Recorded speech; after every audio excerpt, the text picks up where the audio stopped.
Selalu luar biasa ya Tuhan, dan selalu luar biasa karena Engkau Allah yang luar biasa dalam kehidupan kami. Terima kasih untuk kesempatan kami boleh menjalani kehidupan ini. Bahkan di dalamnya kami boleh menikmati segala sesuatu yang indah. Di dalam kekuatan pengharapan yang tak putus-putusnya. Oleh karena kasih setiamu ada bersama-sama dengan kami. Dan hari ini Engkau mengumpulkan kami di gereja ini ya Tuhan. Untuk kami boleh menikmati kebersamaan dengan Tuhan. Mengagungkan Engkau dalam puji dan sembah kami. Menikmati segarnya firman Tuhan. Dan biarlah kami ya Tuhan, Engkau ubahkan, Engkau perbaiki, Engkau pulihkan. Sehingga kami yang datang hari ini, kami pulang ke rumah dengan membawa sesuatu yang baru, yang menyegarkan kami, yang membawa hidup kami mendekat kepada Tuhan. Mari pimpinlah kami dari awal sampai pada akhirnya ya Tuhan. Kami serahkan ibadah ini. Bapak Ibu sekalian yang dikasihi oleh Tuhan, kita mulai ibadah ini dengan pengakuan bahwa pertolongan kita datang dari Tuhan pencipta langit dan bumi serta segala isinya. Tuhan yang tiada pernah meninggalkan perbuatan tangannya. Turunlah atas kita sekalian kasih karunia dan damai sejahtera dari Allah Bapa, Putra dan Roh Kudus di dalam ibadah hari ini. Amin.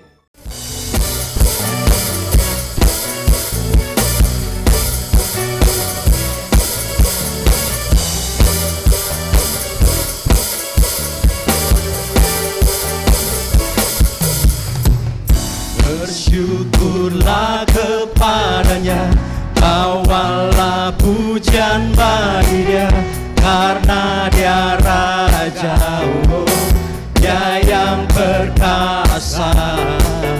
Tuhanlah kekuatanku, mazmur dan keselamatanku, Dia penolongku yang beri hidupku.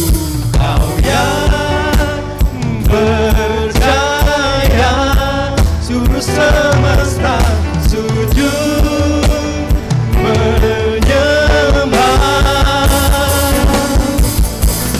Agunglah kebangkitanmu, mujizat telah terjadi. Junjung kasih anugerahmu, kekal teguh dan mulia. Masyurlah perbuatanmu, Kau penyelamat hidupku. Kasih-Mu tiada tara, bertanda Kau Tuhan Rajaku.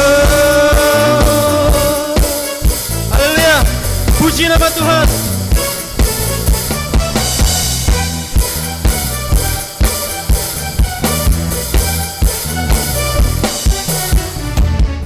Bersyukurlah kepadanya, bawalah pujian bagi Dia, karena Dia Raja, Dia yang berkuasa. Tuhanlah kekuatanku, mazmur dan keselamatanku, Dia penolongku yang beri hidupku. Kau yang berjaya, suruh semesta sujud menyembah. Agunglah kebangkitanmu, mujizat telah terjadi. Junjung kasih anugerahmu, kekal teguh dan mulia. Masyurlah perbuatanmu, Kau penyelamat hidupku. Kasih-Mu tiada tara, berkata Kau Tuhan Rajaku.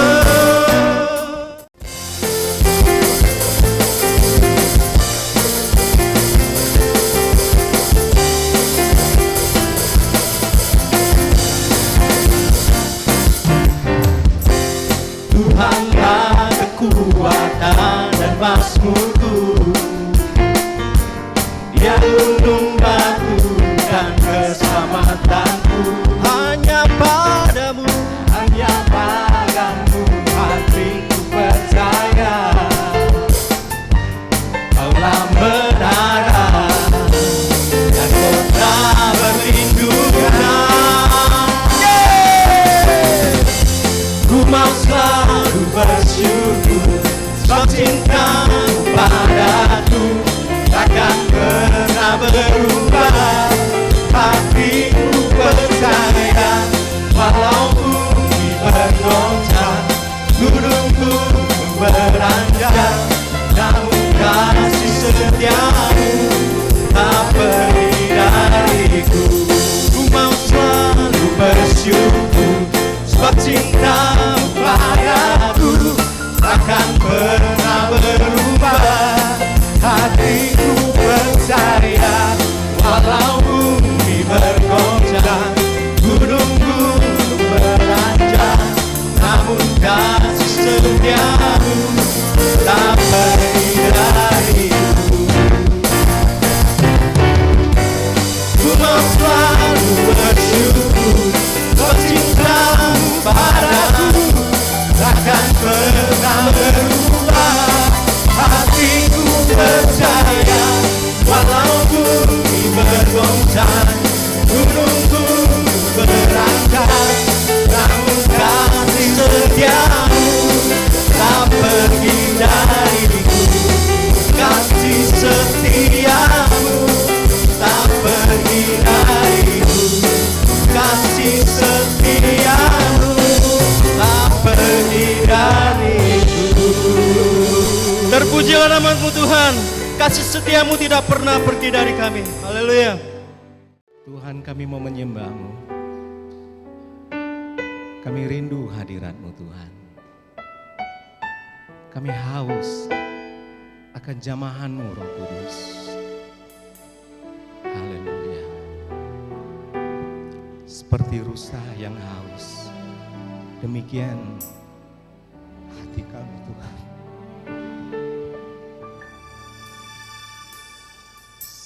Seperti rusa yang haus, rindu aliran sungai-Mu. Demikian hati kami Tuhan. Hatiku tak tahan menunggu, bagaikan padang yang gersang. Bagai padang gersang, menanti datangnya hujan. Begitupun jiwa kami, begitupun jiwaku Tuhan.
Seperti rusa yang haus, demikian hati kami Tuhan.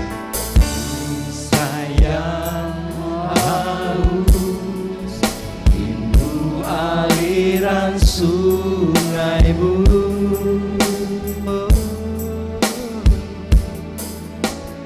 Hatiku tak tahan menunggu,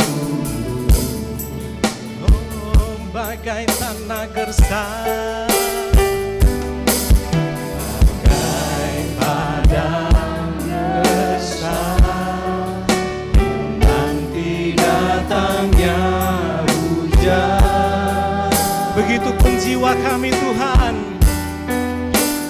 Begitu pun jiwaku Tuhan. Sama-sama katakan, hanya Engkau Tuhan, hanya Engkau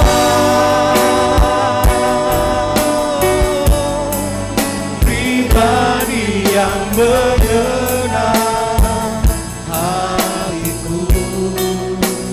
Tiada yang tersembunyi bagimu, seluruh isi hatiku Kau tahu. Dan bawa kami Tuhan, untuk lebih dekat lagi padamu. Tinggal dalam, mari sama-sama saja kita untuk bangkit berdiri. Kasih-Mu, oh, hanya Engkau, hanya Engkau, hanya Engkau pribadi yang mengenal hatiku. Tiada yang tersembunyi bagimu, seluruh isi hatiku Kau tahu.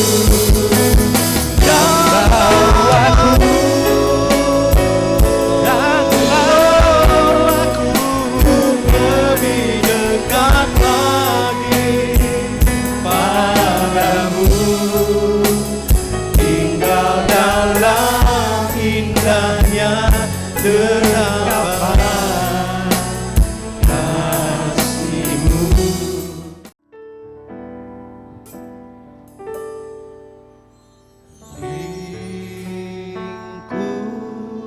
Lingkupiku dengan sayap, naungi kami Tuhan, naungiku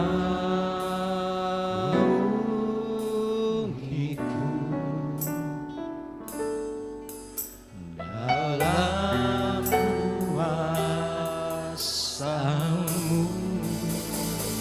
Di saat badai bergelora, ku akan terbang bersama-Mu. Bapa Kau Raja atas semesta, ku ternasbah Kau Allah. Terima kasih Tuhan, jiwa kami tenang Tuhan. Aku tenang dalam Kristus, menyaksikan kuasa-Mu. Lihat kuasa-Nya dalam kemuliaan. Di saat badai bergelora, ku akan terbang bersama-Mu. Bapa Kau Raja atas semesta, ku ternasbah Kau Allah. Yesus, di saat badai bergelora, Engkaulah alasan kami untuk tetap tinggal dalam ketenangan, sebab beriman kepada Allah yang besar adalah iman yang melampaui kenyataan dalam kehidupan kami. Meski kadang dalam kemanusiaan kami, hati kami digetarkan oleh perubahan-perubahan, oleh tantangan-tantangan, tetapi Iman kami melihat Tuhan adalah Tuhan yang melampaui, melebihi kekuatan kami, bahkan kekuatan-kekuatan manapun juga yang coba hadir menantang kehidupan kami. Kami percaya, ya Tuhan, dalam badai yang bergelora, kami akan terbang seperti Raja Wali, memanfaatkan kekuatan badai itu untuk membumbung tinggi. Kami percaya dalam segala sesuatu Engkau punya rencana yang indah dan baik dalam kehidupan kami. Kalau saat ini kami mau mendengarkan firman Tuhan, tidak lepas juga dari rencana dan kehendak-Mu dalam kehidupan kami. Maka biarlah kami duduk diam, merenungkan firman Tuhan, dan diajar oleh Roh Kudus, agar kami boleh memahami firman-Mu itu dan terwujud dalam kehidupan kami. Mari berfirmanlah ya Bapa, kami siap mendengarkannya. Di dalam nama Tuhan Yesus kami berdoa. Amin. Kejadian pasal yang ke-12 ayat 10 sampai ayat yang ke-20. Kejadian pasal 12 ayat yang ke-10 mulai. Abram di Mesir. Ketika kelaparan timbul di negeri itu, pergilah Abram ke Mesir untuk tinggal di situ sebagai orang asing. Sebab hebat kelaparan di negeri itu.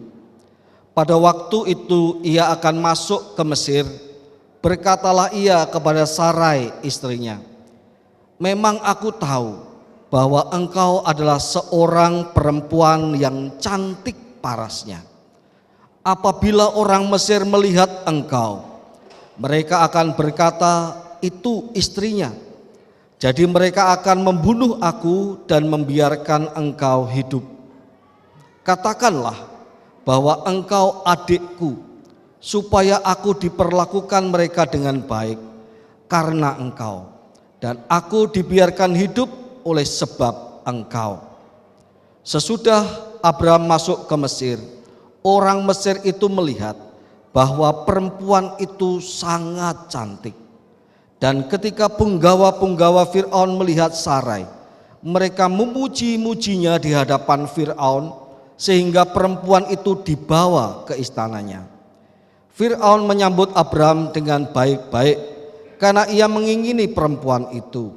Dan Abram mendapatkan kambing domba, lembu sapi, keledai jantan, budak laki-laki dan perempuan, keledai betina dan unta. Tetapi Tuhan menimpakan tulah yang hebat kepada Fir'aun, demikian juga kepada seisi istananya, karena Sarai istri Abram itu. Lalu Fir'aun memanggil Abram serta berkata, apakah yang kau perbuat ini terhadap aku? Mengapa tidak kau beritahukan bahwa ia istrimu?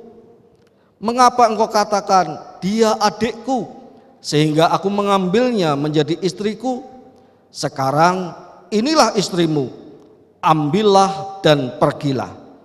Lalu Fir'aun memerintahkan beberapa orang untuk mengantarkan Abram pergi bersama-sama dengan istrinya dan segala kepunyaannya.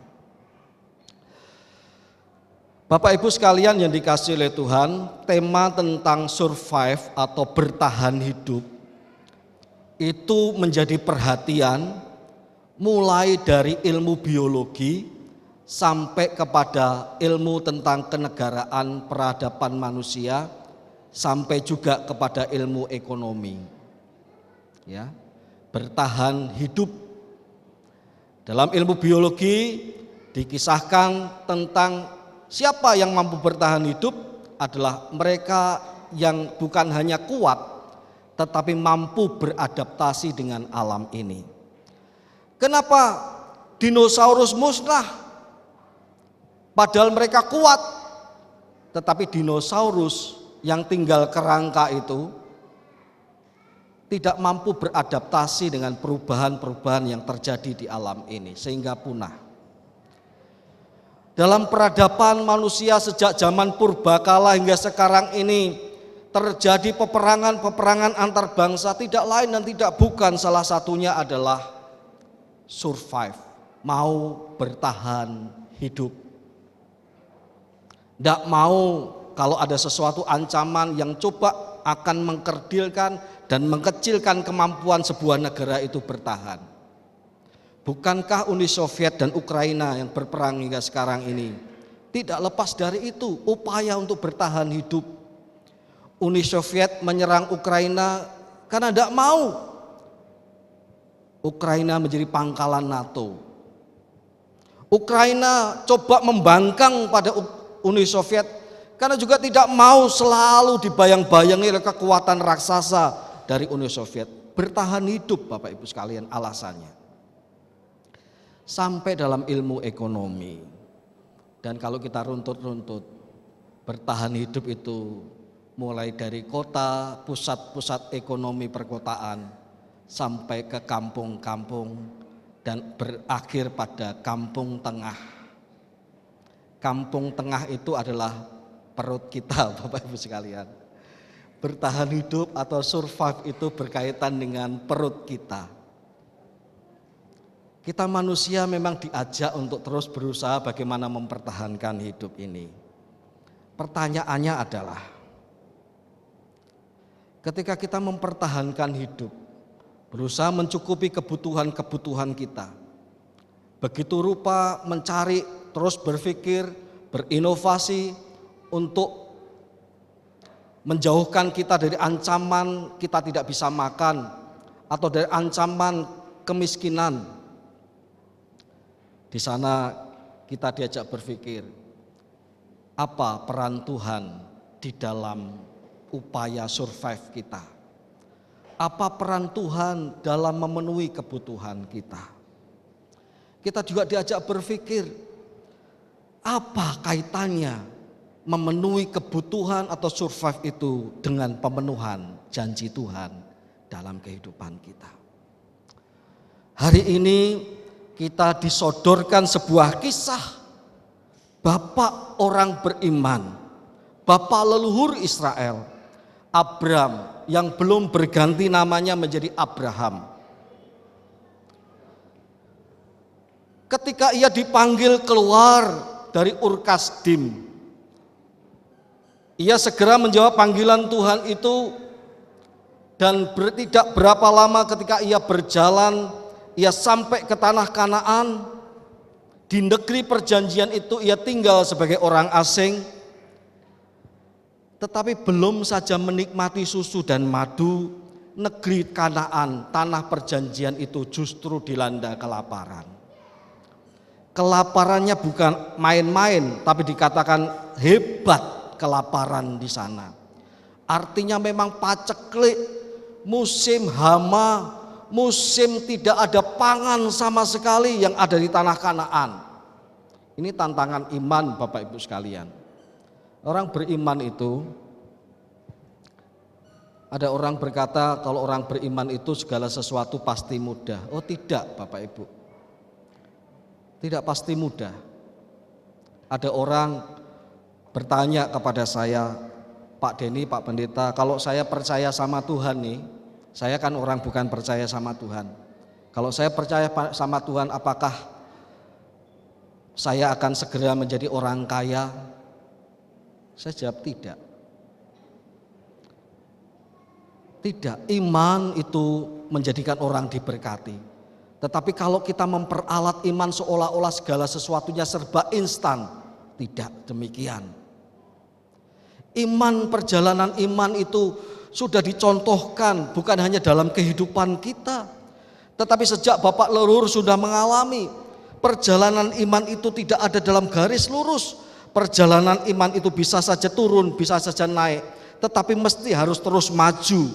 Perjalanan iman itu tidak harus kemudian ditundukkan oleh tantangan-tantangan zaman ini, tetapi bisa ditundukkan oleh tantangan-tantangan zaman.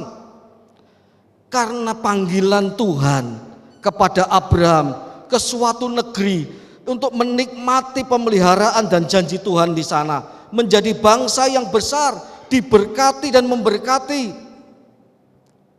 Ternyata yang terjadi justru adalah kelaparan. Dan ketika kelaparan terjadi, Abram segera mencari cara untuk survive, untuk bertahan hidup bagaimana caranya. Dan sebagaimana orang-orang pada zaman itu melihat Mesir sebagai daerah yang subur, maka banyak orang berbondong-bondong menghindari kelaparan menuju tanah Mesir.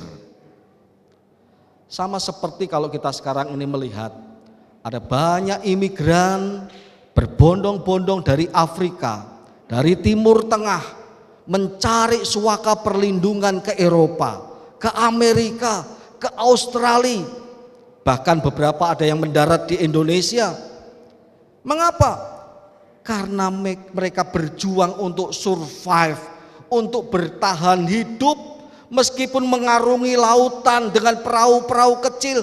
Mereka berani lakukan itu daripada mati konyol di negerinya. Lebih baik mencari harapan ke negeri seberang. Saya itu percaya kalau di antara kita ada banyak kesempatan ya. Kalau zaman dulu, kalau sekarang ini ekonomi Amerika sedang tidak baik juga. Kalau zaman dulu orang itu ingin pergi ke Amerika. Kalau bisa mendapatkan green card di sana. Kalau bisa mendapatkan izin tinggal tetap, atau kalau malah bisa menjadi penduduk di sana. Kenapa? Di Amerika ada impian besar tentang kemakmuran di sana. Bapak Ibu sekalian yang dikasihi oleh Tuhan, itu yang dilakukan oleh Abram. Tetapi sayang, Abram tidak mengikut sertakan Tuhan di dalam ia menimbang-nimbang upayanya untuk tetap survive. Bapak Ibu sekalian yang dikasihi oleh Tuhan, kita itu berupaya dan harus berupaya. Tantangan apapun yang kita hadapi, kita mesti cari berpikir bagaimana kita bisa keluar dari permasalahan ini. Kita harus berupaya untuk mengembangkan diri. Bagaimana jalan keluar untuk semakin menambah kemakmuran rumah tangga kita. Upaya-upaya apa yang perlu kita lakukan, itu mesti kita upayakan dan tidak salah. Karena kita diberi oleh Tuhan pikiran dan kehendak. Kita itu harus berupaya dan tidak menjadi orang yang berpangku tangan di tengah-tengah segala kesulitan. Namun satu hal, jangan pernah lupa melibatkan Tuhan di dalamnya. Sebab jika tidak, kita akan terjerat pada pertimbangan-pertimbangan kita sendiri. Kita akan terjerat pada pemikiran-pemikiran kita sendiri. Padahal pertimbangan-pertimbangan kita itu tidak sempurna. Sama seperti Abram ketika ia menuju ke tanah Mesir. Oh, ada makanan di sana. Tetapi kok aku membawa istri yang cantik ini? Bahaya ini. Aku tinggal sebagai orang asing di sana, istriku cantik. Kalau orang mengingini istriku, aku dibunuh. Aku tidak punya hak membela apa-apa. Aku orang asing, lemah kondisiku. Waduh, aku ini mau ke Mesir bertahan hidup, jangan-jangan malah di sana mati. Tidak bisa dong. Aku mesti tetap bertahan hidup di Mesir. Oleh karena itu Abram menimbang-nimbang bagaimana caranya ya, supaya ketika aku ke Mesir, istriku hidup, aku hidup. Aku dapat makan, istriku juga dapat makan. Maka ia berkata, Sarai, istriku tersayang, aku tahu engkau cantik. Maka katakanlah ketika engkau di Mesir, kalau ada orang bertanya, siapa engkau? Katakanlah engkau adikku. Sebab jangan-jangan kita itu mau berjuang untuk hidup di tanah orang, tetapi malah aku mati di sana karena engkau cantik. Engkau bisa diingini oleh orang-orang Mesir.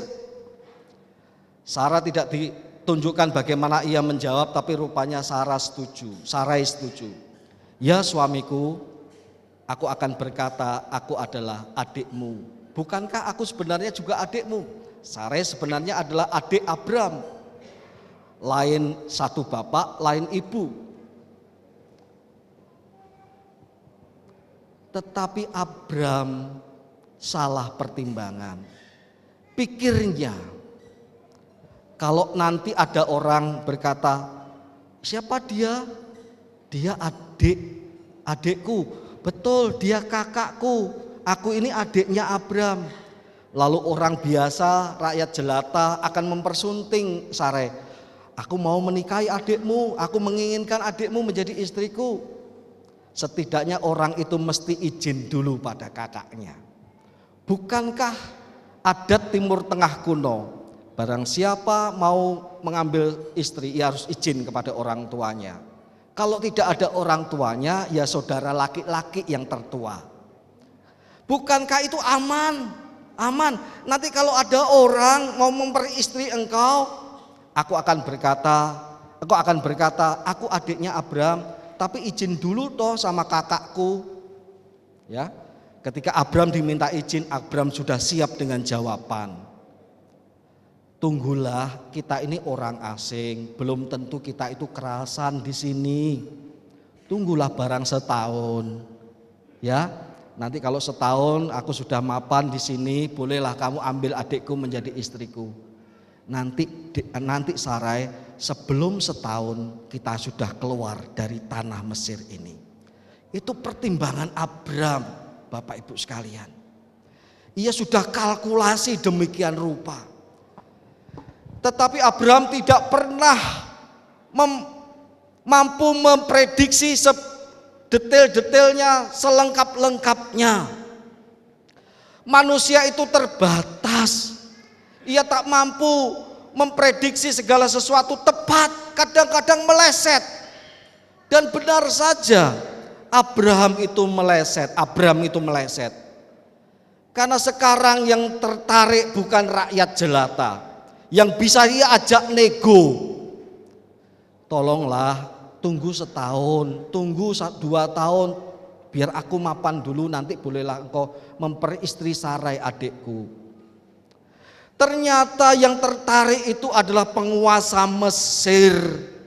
Fir'aun yang tertarik, tersipu-sipu pada kecantikan Sarai.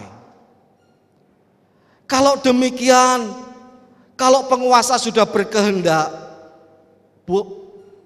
haruskah minta izin kepada kakaknya? Tidak, Bapak Ibu sekalian.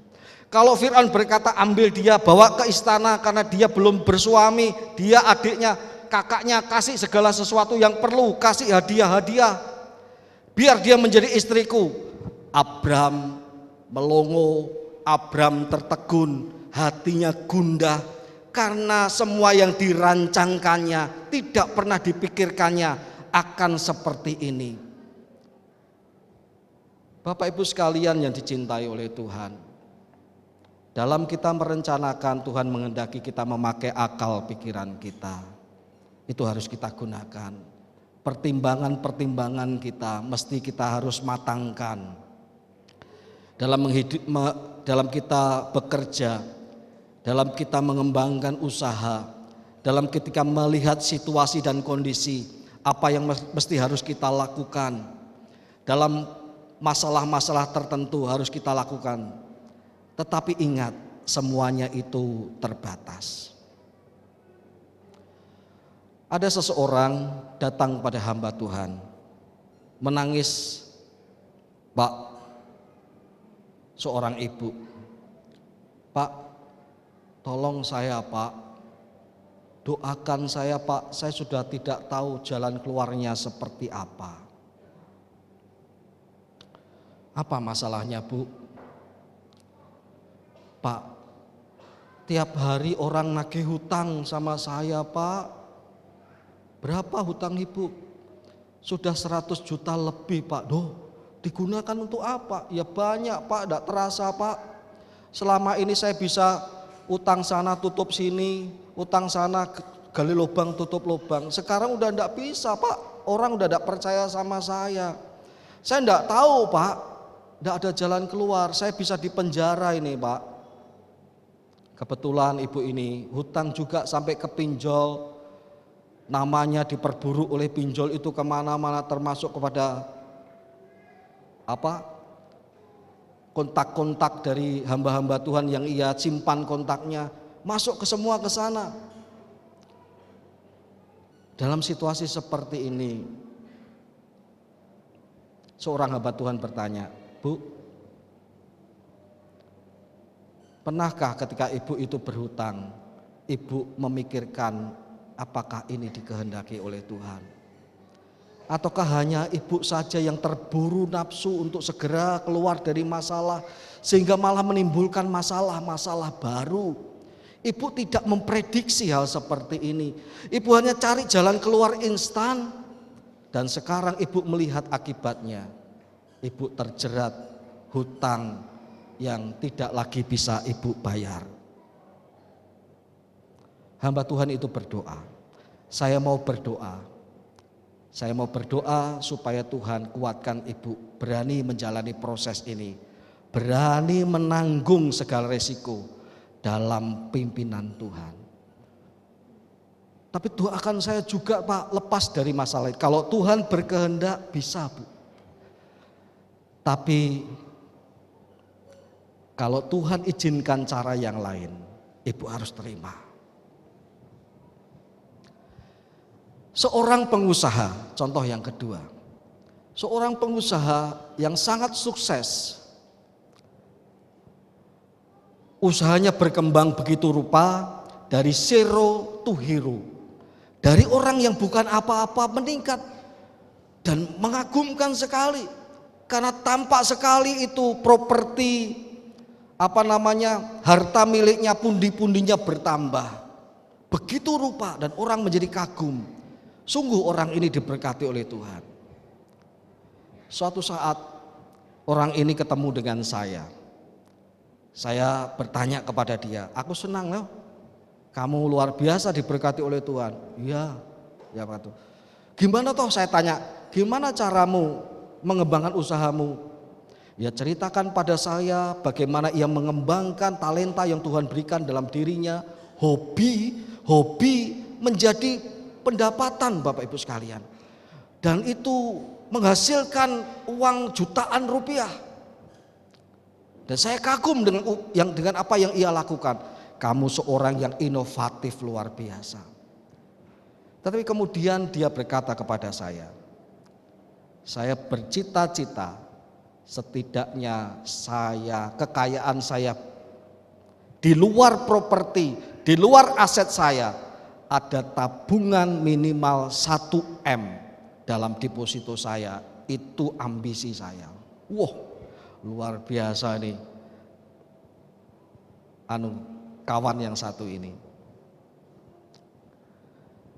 Tak lama kemudian ia mengembangkan usaha, bukan di bidang hobinya, tetapi di bidang yang ia sama sekali tidak tahu. Ia bergelut di sebuah bidang usaha. Tidak hanya satu, tetapi 2 bidang usaha yang kedua-duanya bukan bidang usaha yang ia kuasai. Saya ketemu dia lagi dan saya ngomong, hati-hati loh, kamu tidak menguasai bidang usaha ini. Tenang, aku sudah ready semua, aku sudah siap. Dan sangat mengejutkan beberapa hari ketika bertemu saya. Tidak lama, tidak sampai 1 minggu, saya mendengar ia dikejar-kejar polisi sebagai buron. Kenapa? Karena ia berhutang dan diadukan sebagai tindak penipuan kemana-mana. Bapak Ibu sekalian yang dikasihi oleh Tuhan,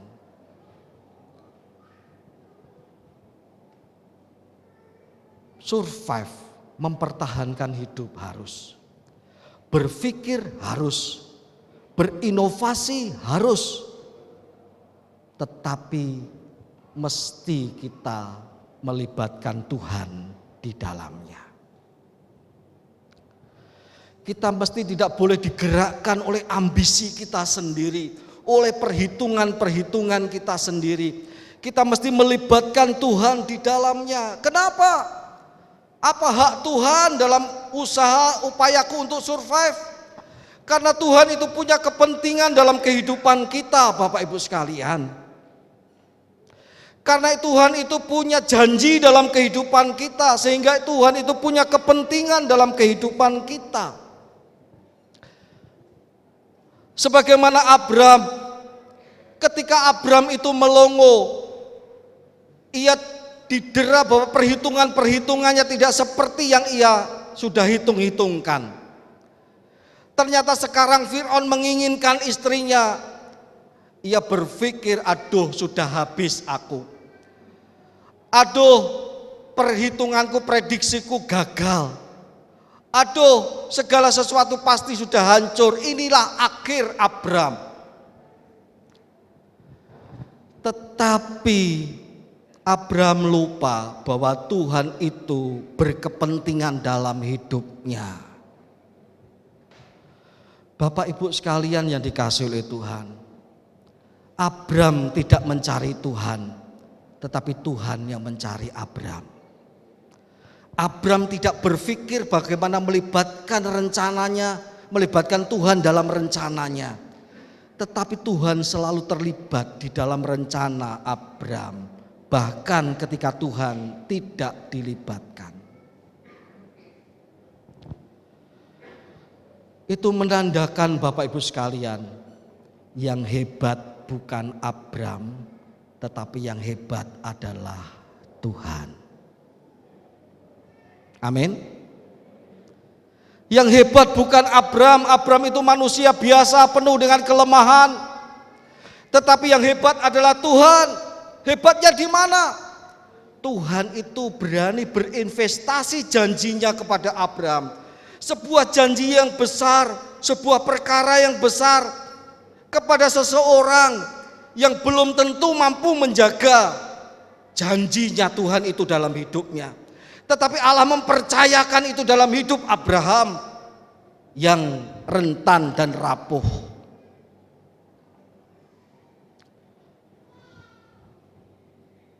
Presiden Jokowi baru-baru ini saja, bukan baru-baru ini, terus bergerak getol supaya ada banyak investor menanamkan modalnya di Indonesia. Ke Cina, beliau juga berharap investor dari negeri China semakin banyak untuk menanamkan modalnya di Indonesia. Korea Selatan demikian juga berharap pemerintah bahwa Korea Selatan menjadi 3 besar investor di Indonesia. Dan oleh sebab itu Jokowi presiden kita mesti menjamin bahwa keamanan ada di negeri ini. Kestabilan politik ada di negeri ini. Karena investor akan malas untuk menanamkan modalnya di negeri yang sangat berisiko. Itulah sebabnya beberapa waktu yang lalu ada banyak perusahaan-perusahaan mengalihkan dari Indonesia ke Vietnam. Kenapa? Karena Vietnam tenaga kerja lebih murah, kondisi lebih kondusif. Banyak yang lari ke sana. Kenapa? Karena investor tidak mungkin menanamkan modalnya di sebuah negeri yang berisiko, yang membuat investasinya bakal buntut, tidak berkembang, dan kemudian apalagi hancur. Tetapi Tuhan kita tidak demikian, Bapak Ibu. Kalau Tuhan itu mau berinvestasi, dia cari dulu orangnya. Oh, Pak Simin ini bisa dikasih kepercayaan enggak ini? Pak Simin ini bisa kasih janjiku, investasi janjiku dalam hidupnya enggak? Dilihat oleh Tuhan, oh enggak bisa ini. Orangnya enggak bagus ini. Ya, enggak jadilah investasi janji ke sana. Denny mungkin Denny lebih bagus Denny. Tuhan cek, wah cukup berisiko juga Denny itu. Dia punya kelemahan. Tidak jadi Tuhan investasi janjinya dalam hidup saya. Tetapi Tuhan tidak demikian Bapak Ibu. Hebatnya Tuhan adalah Dia menginvestasikan janjinya kepada orang-orang yang bisa saja membuat investasinya itu tidak berkembang dan hancur.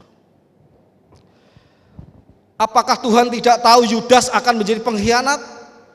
Tuhan yang Maha tahu Yudas akan menjadi pengkhianat. Tetapi mengapa Tuhan tetap memilih dia menjadi muridnya? Kenapa Tuhan menjadikan dia bagian dari komunitas inti 12 murid Tuhan, 12 rasul Tuhan? Padahal Tuhan tahu bahwa Yudas akan mengkhianati dia. Apakah Tuhan tidak tahu Petrus yang suam-suam kuku, berani gebrak di depan ngomong, tetapi ketika di hadapan pada konsekuensi melempem? Apakah Tuhan tidak tahu kalau Petrus akan mengkhianati dia dengan menyangkal dirinya sebelum ayam berkokok? Engkau akan menyangkal aku 3 kali. Tuhan sudah tahu. Tetapi kenapa Petrus tetap dipercaya oleh Tuhan? Bahkan Tuhan berkata, di atas batu karang ini akan kudirikan jemaatku. Bapak Ibu sekalian yang dikasihi, orang yang berani berinvestasi di tengah segala resiko itu hebat. Dan itu tidak lain adalah Tuhan sendiri. Tidak tahukah Bapak Ibu bahwa dalam hidup Bapak Ibu ada investasi Tuhan yang luar biasa? Aku akan menjadikan namamu masyhur. Aku akan memberkati engkau supaya engkau jadi berkat. Bangsa-bangsa mendapat berkat dari hidupmu. Mengapa saya katakan demikian? Galatia pasal yang ke-5, kita baca ayat firman Tuhan ini.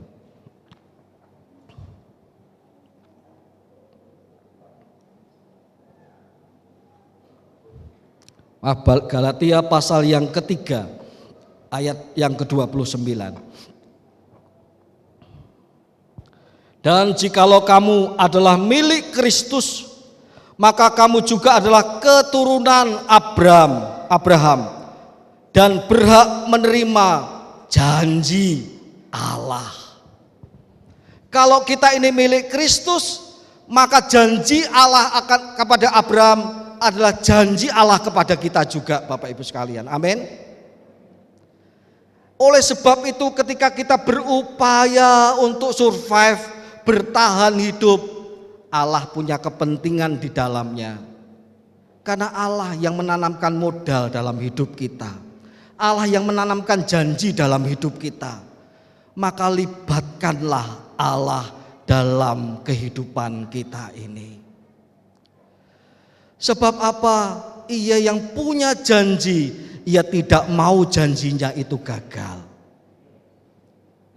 Allah yang punya janji dalam kehidupan kita, ia bersedih kalau janji itu gagal. Jangan pikirkan kalau Yudas itu mengkhianati Tuhan lalu Tuhan bertepuk tangan, rasain lo, kemakan lo sama kehendakmu sendiri. Enggak. Saya percaya kalau Yudas itu bisa diselamatkan, Tuhan pasti menyelamatkan. Tetapi Yudas berpikir dengan pikirannya sendiri tanpa Allah. Ia tidak tahu ada investasi besar Allah di dalam dirinya. Bapak Ibu sekalian yang dikasihi oleh Tuhan, ada investasi besar Allah dalam hidup kita. Bapak Ibu dijanjikan berkat oleh Tuhan. Amin. Halo, siapa yang tidak mau diberkati? Siapa yang mau diberkati? Oh, kan? Mau diberkati. Siapa yang mau memberkati Bapak Ibu adalah Tuhan. Tuhan punya kepentingan dalam hidup kita. Dia tidak ingin hidup kita itu menggagalkan rencananya. Oleh sebab itu Abraham bingung, Tuhan bertindak. Ia menulai Fir'aun sehingga Fir'aun tidak jadi mengambil Sarai sebagai istrinya. Abraham diselamatkan oleh Tuhan bukan karena Abraham baik, tetapi Allah tidak mau janjinya dalam hidup Abraham rusak karena perilaku Abraham. Maka kita bersyukur kepada Tuhan Bapak Ibu, kalau hari ini kita masih terhitung sebagai anak Tuhan. Kalau hari ini kita terhitung sebagai orang percaya yang berhak menerima janji Abraham itu. Itu bukan karena hebat kita. Bukankah sudah ada banyak kesalahan yang kita lakukan? Yang bisa saja Allah itu, orang begini gak bisa dipakai, tendang keluar. Masih banyak aku bisa investasi ke orang lain. Ini gak bisa dipakai, tendang keluar.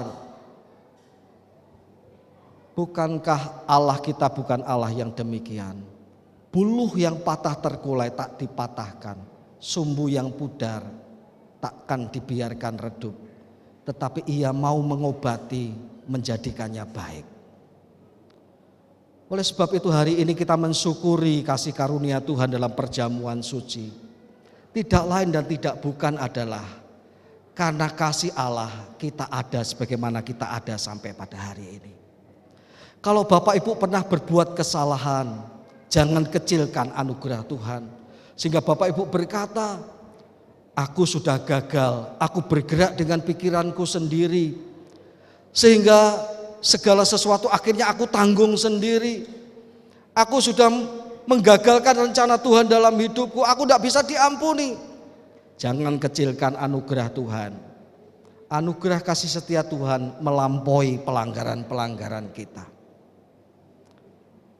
Kasih karunia Tuhan itu melampaui kesalahan-kesalahan kita. Karena itu biarkanlah dirimu dipulihkan oleh Tuhan. Meskipun harus melewati tantangan seperti Abraham, tetapi biarkanlah diri kita dipulihkan oleh Tuhan supaya kita menikmati janjinya. Tetapi jangan juga kita itu kemudian merasa pongah dengan Tuhan sudah memberikan anugerah kepadaku. Berbuat salah bagaimanapun juga nyantai aja. Oh enggak.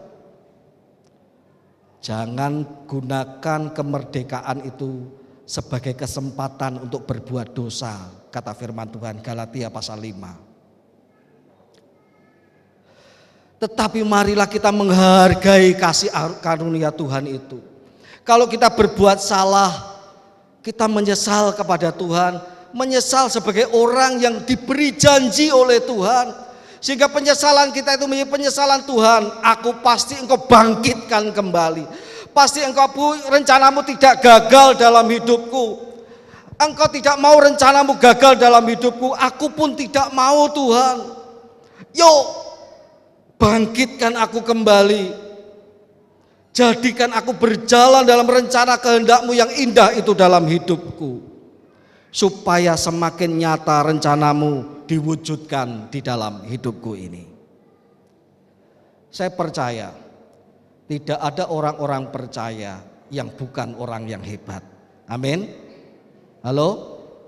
Orang percaya itu orang yang hebat, bukan karena dirinya. Karena dalam diri orang percaya itu ada janji Tuhan yang melekat kepada dirinya. Oleh sebab itu orang percaya di tengah tantangan kehidupan, ia tidak menyerah.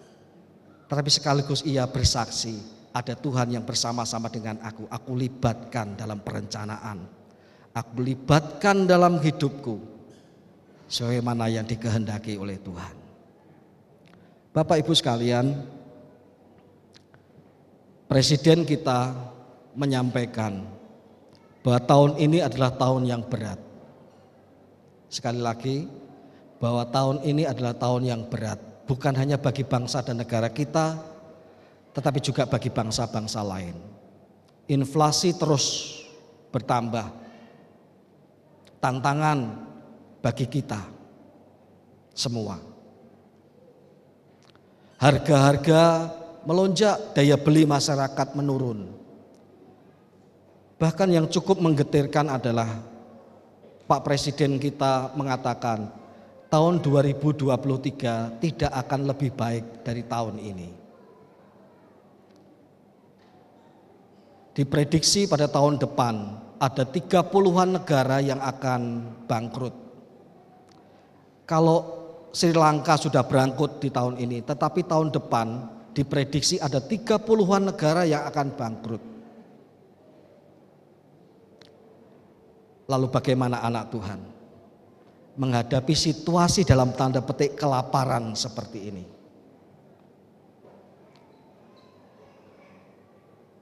Yuk gunakan apa yang Tuhan berikan dalam kehidupan kita. Upayakan yang terbaik. Jangan hidup berfoya-foya. Saya tidak tahu, saya bukan ahli ekonomi. Tetapi lakukanlah langkah-langkah antisipasi yang tepat. Langkah-langkah antisipasi yang Tuhan yang mau kita lakukan. Tapi lebih daripada itu adalah libatkan Tuhan. Karena Tuhan berkepentingan terhadap diri kita. Jangan terlalu takut, karena Tuhan berkepentingan dalam hidup kita. Bertahan hidup itu bukan pikiran kita saja. Bertahan hidup itu adalah bagian dari kehendak Tuhan juga dalam kehidupan kita. Kalau tidak demikian, Tuhan tidak akan berkata, jangan kamu khawatir. Jangan kamu khawatir. Bukan berarti kita diam diri. Jangan khawatir. Yuk buat langkah-langkah yang perlu. Yuk berhemat. Yuk mungkin ada pengembangan usaha-usaha yang perlu yang dapat membuat kita survive. Malah kalau perlu, saya punya pikiran ke depan tapi mungkin belum saat ini. Gereja juga perlu memikirkan memberdayakan ekonomi jemaat, terutama yang menengah ke bawah. Gereja perlu pelayanan holistik untuk itu, tetapi mungkin belum saat ini. Kenapa? Karena bertahan hidup adalah bagian dari kehendak Tuhan, ada rencana Tuhan di dalamnya. Mari Bapak Ibu, hadapi hari-hari kita dengan pikiran yang jernih, karena Tuhan ada bersama-sama dengan kita. Kita akan dimampukan oleh Tuhan melewati segala sesuatu, dan kita akan dapati bahwa Dia membela kita. Amin. Tuhan memberkati.